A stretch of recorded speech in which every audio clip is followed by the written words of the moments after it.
Halo semuanya, perkenalkan nama saya Hairi Hasanah dengan NIM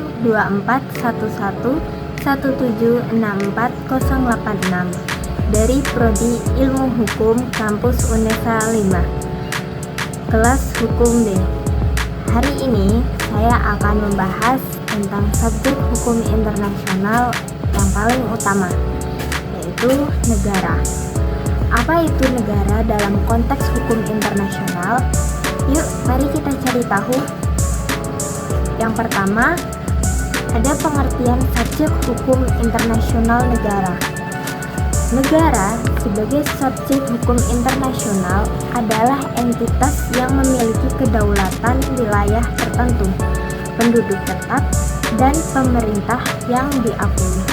Menurut pasal 1 Konvensi Montevideo 1933, syarat-syarat untuk menjadi negara mencakup adanya wilayah, penduduk, pemerintah yang efektif, dan kemampuan untuk menjalin hubungan internasional. Dengan kata lain, negara adalah aktor utama dalam sistem hukum internasional. Mengapa negara dikatakan sebagai subjek hukum internasional? Ada beberapa alasan mengapa negara ini dikategorikan sebagai subjek hukum internasional. Yang pertama, ada kedaulatan. Negara memiliki kedaulatan penuh atas wilayah dan penduduknya. Artinya, tidak ada pihak lain yang dapat campur tangan dalam urusan dalam negerinya. Yang kedua, kemampuan untuk berperkara. Negara dapat mengajukan tuntutan atau menjadi tergugat di forum internasional seperti Mahkamah Internasional atau biasa disingkat dengan ICJ. Yang ketiga, ada partisipasi dalam perjanjian internasional. Negara dapat menandatangani dan meratifikasi perjanjian-perjanjian internasional seperti Konvensi PBB tentang hak anak. Selanjutnya, di sini saya akan memberikan contoh tentang subjek hukum internasional negara. Contoh negara sebagai subjek hukum internasional mencakup semua negara-negara yang diakui secara resmi oleh komunitas internasional. Misalnya, ada Indonesia. Indonesia sebagai negara kepulauan terbesar di dunia dengan kedaulatan penuh atas wilayahnya.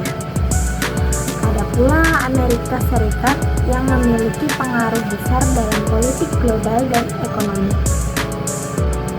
Namun, keberadaan negara sebagai subjek internasional juga menghadapi beberapa masalah, antara lain, yang pertama ada pengakuan internasional.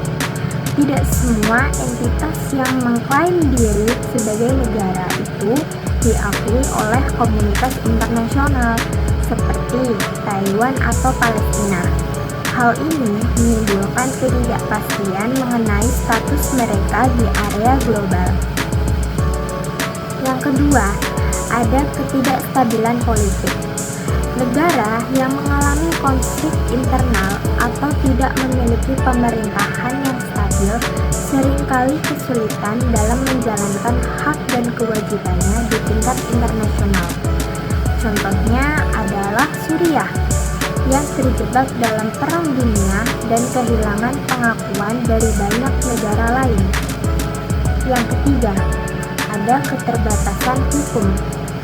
Beberapa tindakan negara mungkin bertentangan dengan norma-norma hukum internasional, seperti pelanggaran hak asasi manusia atau agresi militer terhadap negara lain. Negara sebagai subjek hukum internasional memainkan peran penting dalam menjaga ketertiban dan keadilan di arena global.